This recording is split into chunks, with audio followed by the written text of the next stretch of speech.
संगवारी हो, राम राम, जय जोहार, जय छत्तीसगढ़। प्रणाम शेखर है। मैं नॉलेज हब कोचिंग संचालित करता हूँ रायगढ़ छत्तीसगढ़ में, आपके अपन प्रदेश छत्तीसगढ़ में। संगवारी हो, आज 6 जनवरी है और 6 जनवरी के समाचार आप मन के सम्मुख लेकर के फिर हाजिर हुए हो। संगवारी हो, आज जो समाचार है कुछ बहुत महत्वपूर्ण है और कुछ आप मन बस सचेतक भी है। आप बहुत ध्यान दे करके सुनिए, खबर की ये आप ले जुड़े हुए समाचार भी हो सकते हैं। तो चला बिना अउ समय ले हमन हिंदी में आथन और आज के समाचार ला शुरू करत हन। पहला समाचार बर्ड फ्लू। अब बर्ड फ्लू के हिंदी में बर्ड फ्लू का जो संकट है वो भारत में एक बार फिर से दस्तक दे रहा है। इससे पहले भी बर्ड फ्लू भारत में बारंबार दस्तक दे चुका है। हाल ही में राजस्थान में 300 से भी अधिक कौवे एक साथ मृत पाए गए और इसके साथ साथ बर्ड फ्लू का जो एक बार फिर से डर था वो सामने आ गया। भारत सरकार ने किसी भी प्रकार के पंछियों की, जिसमें मुख्य रूप से कुक्कुट आते हैं यानी मुर्गियां आती हैं, उनकी खरीद बिक्री पर रोक लगाई है। एक राज्य से दूसरे राज्य, अभी राज्य राज्य में बिकते रहेंगे। तो आप अगर चिकन खाने के शौकीन हैं, खाते रह सकते हैं। लेकिन चेतावनी क्या है? चेतावनी यह है कि किसी भी राज्य में बर्ड फ्लू के दस्तक हो सकते हैं। और हमारे अगर पड़ोसी राज्य की बात करें तो मध्य प्रदेश में इसके लक्षण मिलने शुरू हो गए। अब थोड़ा जान लेते हैं कि बर्ड फ्लू होता क्या है और कोरोना के बाद अब हम फिर से क्यों डर करके रहे। बर्ड फ्लू एक प्रकार का इन्फ्लुएंजा वायरस होता है। इन्फ्लुएंजा वायरस यानी ये भी उसी प्रकार का वायरस है जो कि आपके श्वसन तंत्र पर हमला करता है, आपके फेफड़ों को डैमेज कर देता है और इंसान की मृत्यु तक हो जाती है। इसके मोस्ट ऑफ द जो केसेस हैं उसमें सीवियर निमोनिया यानी कि दोनों फेफड़ों में पानी भर जाने की घटना और फिर श्वसन तंत्र समाप्त हो जाने के कारण, खराब हो जाने के कारण इंसान की मृत्यु तक होने के बारे में जानकारी मिलती रही है। वैसे इसका एक फॉर्मूला भी है, H5N1 वायरस के रूप में इसे जाना जाता है। और जानते हैं ये वायरस सबसे पहले कहाँ चिन्हित हुआ था? एकदम सही, चीन में। इस वायरस की भी सबसे पहले पहचान 1996 चीन में ही हुई थी। 1997, अगर हम 1997 के बारे में बात करें तो 1997 में पहली बार किसी व्यक्ति पर यह वायरस जो है वो प्राप्त किया गया था। किसी व्यक्ति पर वायरस प्राप्त किए जाने का मतलब है कि पहले जो है वो एक पशु पर लक्षण मिला था और उसके बाद इंसान पर पहली बार लक्षण मिला हांगकांग के एक व्यक्ति 1997 में, और तब से वायरस खतरा बना हुआ है। इस वायरस में आमतौर पर जो संक्रमण है वो पक्षियों से मनुष्य में फैलता है। पक्षियों के आधे बचे हुए खाने, उनकी लार, उनके नाक से निकलने वाले द्रव पदार्थ और ऐसे क्षेत्र जो कि पक्षियों के बिक्री आदि करते हैं, मुर्गियों का पालन आदि करते हैं, क्रय विक्रय करते हैं, उन क्षेत्र के मनुष्यों में ये रोग फैलता है और फिर उनसे मनुष्य टू मनुष्य संक्रामक रोग के रूप में ये फैलता चला जाता है। तो यदि आप चिकन खाने के शौकीन हैं, आप अंडा खाने का शौकीन है, आप शौक रखते हैं इस तरह का, तो आपको वो पूरी तरह से पका हुआ खाना है, तब तो आप सुरक्षित रह सकते हैं। और मेरा माने तो अभी कुछ दिन ना ही खाएं तो बेहतर है। तो ये था भाई चेतावनी जो आपको देनी जरूरी थी। बर्ड फ्लू की दस्तक हो चुकी है और इससे प्रश्न वापस से बन सकते हैं। फिर बात करेंगे हम रामलाल लहरे जी की। रामलाल लहरे जी, नाम पर मत जाइए, युवा किसान हैं, छत्तीसगढ़ के काफी युवा किसान जो कि वाड्रफ नगर तहसील यानी कि बलरामपुर जिला में आते हैं। इनके गांव का नाम महुली है, देख पा रहे होंगे आप, महुली गांव के रहने वाले, वाड्रफ नगर तहसील। और इन्हें जाइया नामक मिर्च के संरक्षण, संवर्धन और प्रसंस्करण के लिए भारतीय कृषि विभाग के द्वारा, ध्यान रखें भारतीय कृषि विभाग कह रहा हूं यानी भारत सरकार के अंदर आने वाला कृषि विभाग, राष्ट्रीय स्तर का एग्रीकल्चर एंटरप्रेन्योर अवार्ड दिया गया। इसे अवार्ड कम एक हम स्कॉलरशिप टाइप का भी कह सकते हैं, या हम ऐसा कह सकते हैं कि इनके द्वारा जो किए गए प्रयास है उसको सम्मानित किया गया है। इन्हें 5 लाख रुपए का आर्थिक सहयोग मिलेगा इनके इस क्षेत्र में कार्य करने और उस कार्य को आगे बढ़ाने को लेकर के। जाइया मिर्च छत्तीसगढ़ के जशपुर सरगुजा क्षेत्र में पाई जाने वाली एक जंगली झाड़ी होती है और उसमें काफी तीखी किस्म की एक मिर्च पाई जाती है जिसे जाइया मिर्च कहा जाता है। इस मिर्च को धन मिर्च भी कहा जाता है। और अगर इस मिर्च की बात करें तो इस मिर्च में जिस प्रकार के तत्व पाए जाते हैं वो शुगर रोगियों के लिए काफी अच्छे माने जाते हैं। तो रामलाल लहरे उसमें सारा काम कर रहे हैं, चाहे वो मिर्च बनाना हो, उसका बीज बनाना हो, उससे और तरह तरह के प्रोडक्ट बनाने हो, वो सब कर रहे हैं और इसलिए इनको ये सम्मान प्राप्त हुआ। फिर बात करेंगे सुधीर शर्मा जी की, और ये न्यूज बहुत बड़ी है, ध्यान से सुनेंगे। सुधीर शर्मा धूमा ग्राम के रहने वाले हैं, पाटन ब्लॉक, जिला दुर्ग। इन्हें मेरठ स्थित 22वीं इन्फेंट्री डिवीजन में कमांडिंग ऑफिसर का पद मिला है। मेरठ में मौजूद है 22वीं इन्फेंट्री, जो कि भारतीय सेना का हिस्सा है। इसके बहुत सारे जवान भारतीय गृह मंत्री, भारतीय प्रधानमंत्री या भारतीय रक्षा मंत्री के साथ विदेश दौरों में उनके सुरक्षा दल के रूप में जाते हैं, और उनका उस दल का लीड करने का मौका भी मिला है सुधीर शर्मा जी को, जो छत्तीसगढ़ के व्यक्ति हैं। और अब इन्हें अपने डिवीजन यानी 22वीं इन्फेंट्री डिवीजन में पद मिला है कमांडिंग ऑफिसर का। छत्तीसगढ़ से ऐसे पहले व्यक्ति हैं जिनको एक इन्फेंट्री में कमांडिंग ऑफिसर का पद मिला है, तो ये गर्व की बात है और आपको हमें याद जरूर रखना चाहिए। फिर बात करेंगे हम शेखरपुर बांध की।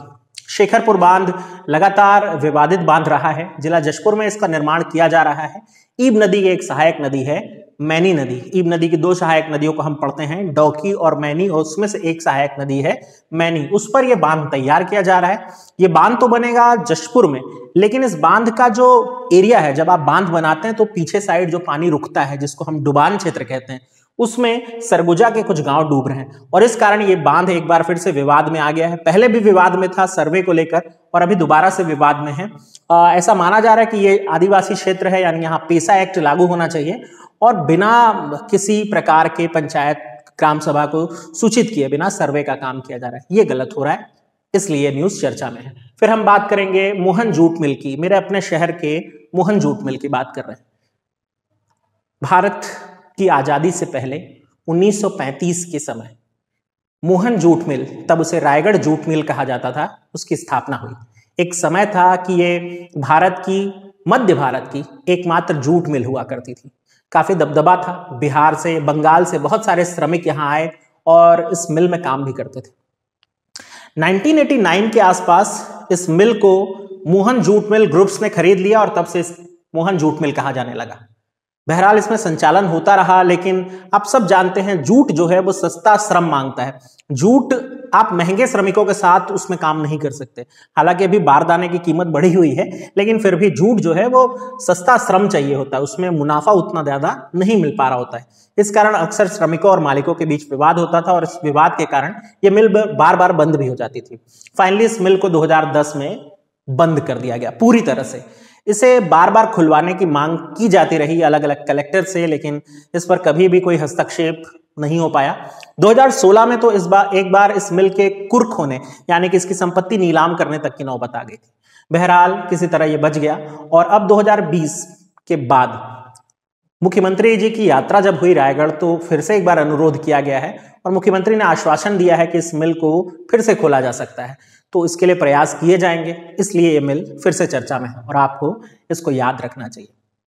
फिर बात करेंगे दुल्हादेव महोत्सव की। दुल्हादेव महोत्सव बसना यानी महासमुंद में आयोजित होता है। पिछले 3 सालों से ये महोत्सव आयोजित हो रहा है, बड़े सम्मान, बड़े गरिमापूर्ण तरीके से। दुल्हादेव महोत्सव आदिवासियों का महोत्सव है, तो आप चाहें तो इसे याद रख सकते हैं, और इसका भी प्रश्न बनने की संभावना है। फिर बात करेंगे निशा बघेल। निशा बघेल जी जो है ये रायगढ़ तमनार क्षेत्र की हैं, और तराईमाल में शिक्षिका के रूप में कार्य करती हैं। मुझे 1 सेकंड दीजिएगा। निशा बघेल जी के बारे में हम जब चर्चा कर रहे हैं, तो हमें इनके बारे में एक फैक्ट जो है वो क्लियर हो जाना चाहिए दिमाग में, वरना आंकड़े जो है वो गलत हो सकते हैं। चलिए बैक टू वीडियो। तो निशा जी जो है ये रायगढ़ तमनार के तराईमाल नामक गांव में शिक्षिका है, और 281 ऑनलाइन लेक्चर इन्होंने लिए हैं। और अगर हम इनके लेक्चरों की बात करें, तो ये जो ऑनलाइन पढ़ाई चल रही है उसमें सफलतापूर्वक ये 281 लेक्चर लिए हैं, जो कि प्रदेश में सबसे ज्यादा है, और इसलिए मुख्यमंत्री ने इन्हें सम्मानित भी किया। अब 281 के आसपास लेक्चर तो शायद मैं भी ले चुका हूँ, मुझे आपसे भी सम्मान नहीं मिल पाता, ये बड़ी दुख की बात है, लेकिन ठीक है, बधाई की पात्र हैं, मेरे अपने शहर के हैं, और आप चाहें तो भाई चलिए बात करते हैं।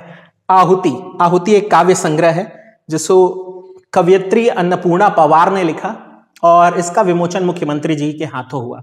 तो आप आहुति काव्य संग्रह को याद रख सकते हैं। फिर है हर स्क्वाड, वैसे इसके बारे में एक पेपर में शी स्क्वाड भी लिखा हुआ था, तो आप इसे शी स्क्वाड कहें या हर स्क्वाड कहें, दोनों एक ही बात है।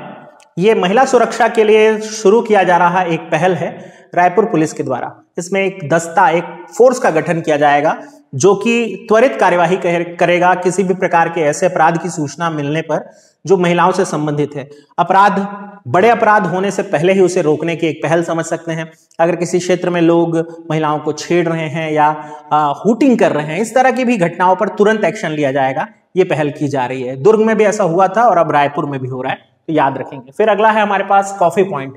कॉफी पॉइंट एक खूबसूरत सी जगह है जिला कोरबा में। ये पहाड़ के ऊपर स्थित एक जगह है जहां से अक्सर लोग आसमान का नजारा देखने जाते हैं। अक्सर लोग प्रकृति का नजारा देखते हैं, लेकिन ये जगह आसमान का नजारा देखने के लिए जानी जाती है। रात के समय अक्सर खगोल शास्त्री और भूगोल के जानकार यहाँ पहुंच जाते हैं और अपनी दूरबीन लगा करके आसमान पर टकटकी लगाकर देखते हैं। खगोलीय घटनाएं जैसे कि शुक्र ग्रह का पास आ जाना, उल्का पिंडों की बारिश होना, जैसा कि अभी हो भी रहा है, ये सब देखने के लिए एक बेहद खूबसूरत जगह है। तो जिला प्रशासन ने तय किया है कि इस जगह को स्काई गेजिंग से लैस किया जाएगा।